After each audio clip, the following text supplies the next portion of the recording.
Bismillahirrahmanirrahim. Welcome to the class of political science. Today we will study historical evolution of state. In last chapter we studied elements of the state, and now we will start that what was the historical evolution of the state. So state has evolved through the following stages.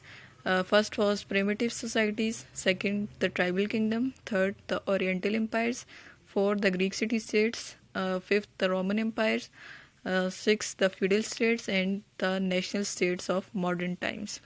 तो पहले देखते हैं कि what was primitive societies और stateless societies. Primitive societies were also known as stateless societies. According to anthropologists and historians, earliest human society was matriarchal in form. अब इसके features क्या क्या थे कि एंथ्रोपोलॉजिस्ट ये कहते हैं कि जो अर्लीस्ट प्रिमिटिव सोसाइटीज़ थी वो मेट्रियार्किकल इन फॉर्म थी. मेट्रियार्किकल फॉर्म वो होती है जिसमें हेड ऑफ स्टेट जो है वो वुमेन होती है.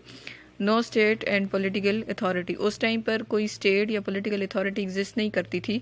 जैसे आजकल गवर्नमेंट है, उस टाइम पर गवर्नमेंट का कॉन्सेप्ट नहीं था, जस्ट लोग इंडिविजुअली रह रहे थे. Labour started making things by hand. तो जब लेबर स्टार्ट हुई और लेबर जब स्टार्ट होती है तो लोग पहले हाथ से चीज़ें बनाना शुरू करते हैं. ये वही टाइम होता है कि जब स्टार्ट में लोग बिल्कुल अपने हाथों से चीज़ें बनाना शुरू करते हैं और आहिस्ता आहिस्ता फिर invention of tools and techniques होती है. जब invention of tools and techniques होती है तो मेट्रियार्किकल सोसाइटी डेवलप हो जाती है पेट्रियार्किकल सोसाइटी में, जिसमें जो हेड ऑफ द फैमिली है वो मैन होता है. ठीक है, पहले head of the family women होती है, लेकिन जब टूल्स एंड टेक्निक्स डेवलप होते हैं और मर्द वो बाहर के काम करना शुरू करते हैं तो वो पेट्रियार्किकल सोसाइटी बन जाती है. ये भी स्टेटलेस होती है and it consisted of families होती हैं. इसमें ग्रुप्ड इन clans, several clans form tribes. ठीक, डिफरेंट फैमिलीज होती हैं और छोटे छोटे क्लैंस होते हैं और ये जो क्लैंस हैं ये मिलकर ट्राइब्स बनाते हैं. Tribe was headed by male member, जिसे ग्रैंडफादर या फादर कहा जाता है.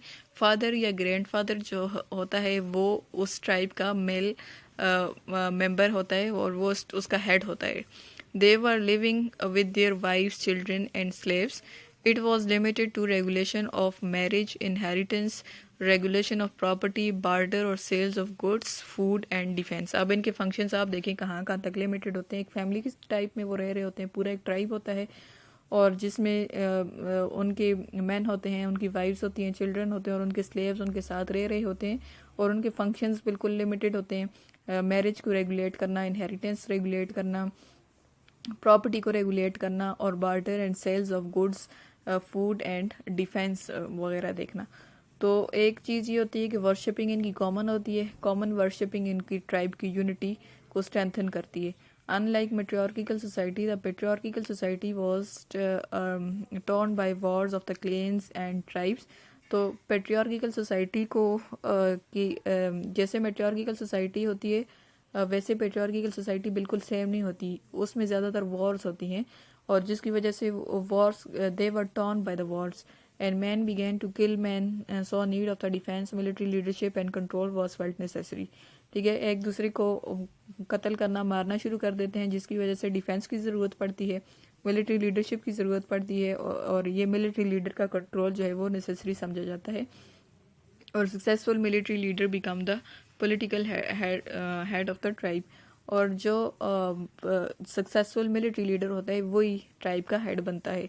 तो ये इसके फीचर्स थे और इसमें जो आपके कंटेंट के अंदर एक चीज़ मेंशन की है कि पेट्रियार्किकल थ्योरी एंड मेट्रियार्किकल थ्योरी क्या थी, तो वो यही थी. ठीक है, आपने ये बताना है कि दोनों क्लासलेस थी, स्टेटलेस थी, एक ट्राइब की फॉर्म में रह रहे थे, लेकिन जैसे टूल्स एंड टेक्निक्स डेवलप होती हैं तो वो पेट्रियार्की में कन्वर्ट हो जाती है और पेट्रियार्की में कन्वर्ट होने के बाद उनके जो चेंज है, एक तो ये आता है कि वॉर ज़्यादा से ज़्यादा हो जाती हैं और उनको मिलिट्री लीडरशिप की ज़रूरत पड़ती है और मिलिट्री लीडरशिप जो उनका मिलिट्री लीडर होता है वही उनका ट्राइबल हेड भी होता है. और इनके फंक्शंस जो होते हैं वो रेगुलेशन ऑफ मैरिज होता है, inheritance, regulation of property, barter और sales of goods and food and defence. तो this was first primitive society और स्टेटलेस सोसाइटी. उसके बाद आ जाती है tribal kingdom. Tribal kingdom came into being first of all in the river valleys of Africa and Asia such as those of river Nile and Egypt. ये areas Africa, Asia and Egypt वगैरह में ये tribal kingdoms built होती हैं. Sumerian civilizations in Euphrates and Tigris, Indus civilization in Indo-Pakistan subcontinent, Harappa and Mohenjo-daro of Yellow River in the ancient China. अब ये China के अंदर, इंडो पाकिस्तान के अंदर, एशिया अफ्रीका के अंदर जितनी भी सिविलाइजेशंस डेवलप होती हैं ये ट्राइबल किंगडम की एग्जांपल होती हैं. देयर वॉज अबाउट, ये 5000 BC की बात है. They still preserve many features of the early stateless societies from which they have grown up. कुछ स्टेटलेस सोसाइटी के फीचर्स होते हैं. There was consultative body of the tribal kingdom under tribal chief. ठीक, एक tribal chief होता है जिसके under एक कंसल्टेटिव बॉडी होती है. कंसल्टेटिव बॉडी ये होती है कि जिससे आप कंसल्ट करते हैं डिफरेंट मैटर्स में. King was chosen on the base of question of leadership in the battle field in consultative council. और किंग को चूज़ किया जाता है. कंसल्टेटिव काउंसिल का एक फंक्शन ये भी होता है कि वो किंग को चूज़ करते हैं और उसकी लीडरशिप की क्वालिटीज़ के बैटल फील्ड में अगर उसकी लीडरशिप की क्वालिटीज़ जिसकी अच्छी होती हैं वो उसे एज अ किंग चूज़ करते हैं. तो ट्राइबल किंगडम में एक और चीज़ ये थी कि दो kingship was hereditary but brother, uncle और any other native of deceased could also selected on base of courage and wisdom. Kingship तो हेरिडिटरी होती है लेकिन डिफरेंट जो किंग के ब्रदर्स होते हैं उनमें से भी, या किंग के बेटों में से, या किंग के जो अंकल वगैरह होते हैं उनमें से भी चूज़ किए जा सकते हैं और उनको करेज एंड विजडम की बेस पर चूज़ किया जाता है. उसके बाद आ जाती हैं the oriental empire. Oriental empire Asia and north Africa में होती हैं और due to climate, geography and inventions of man transform tribal states into the city states. अब ये जो ट्राइबल किंगडम होती हैं इनको सिटी स्टेट्स में कन्वर्ट कर देती हैं. अब फ़र्क ये होता है कि जो ग्रीक सिटी स्टेट्स होती हैं वो जो ओरिएंटल सिटी स्टेट्स होती हैं वो क्विकली इवॉल्व हो जाती है एम्पायर. ग्रीक सिटी स्टेट्स और ओरिएंटल एम्पायर में जस्ट इतना सा फ़र्क होता है कि ग्रीक सिटी स्टेट्स अलग अलग से रह रही होती हैं जो इसके बाद आएंगी, लेकिन जो ओरिएंटल एम्पायर होती है वो अलग अलग से नहीं होती, वो सारी स्टेट्स मिलके एक एम्पायर बिल्डअप कर देते हैं. Such empire existed in Iraq, Iran, China. They rose in river valleys of Nile, Tigris, Euphrates, Ganges and Yangtze, which are therefore called as cradle of civilization. Warm climate, cradle of civilization इन्हें कहा जाता है. इनके पास warm climate होता है, fertile soil होती है, abundance of water होता है and unbroken plains around these river valleys and powerful aggressive tribe or city to conquer vast territories and enslave large population became an empire.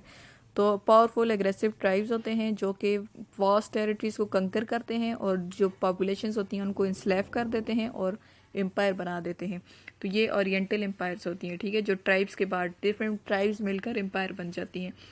और oriental empire जो है वो conquest और force पे base करती है. ठीक, डिफरेंट जो मिलिट्री लीडर्स होते हैं वो अपनी फोर्सेस के साथ कॉन्क्वेस्ट करते हैं दूसरे छोटे छोटे एरियाज़ को और उनको मिला के एम्पायर बनाते हैं. Oriental empire was based on classes, rich and poor, free and slaves, warriors, nobles, peasant, priest.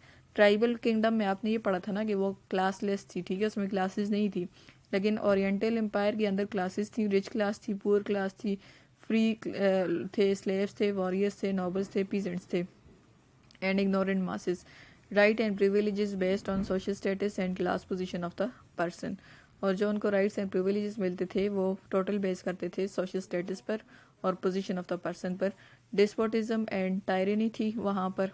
ठीक है, डिस्पोटिज्म का मतलब ये होता है कि सिंगल पर्सन का रूल था और टायरनी थी यानी कि ऑप्रेस्ड रूल था. King was cruel. They were developing arts, roads, culture, industry, agriculture, science and learning to empire of the ancient east. तो ये सारी चीज़ें उन्होंने आर्ट्स, रोड्स, कल्चर, इन चीज़ों में, इंडस्ट्री, एग्रीकल्चर, साइंस में ये काफ़ी हद तक इन्होंने तरक्की की. उसके बाद आ जाती हैं ग्रीक सिटी स्टेट्स.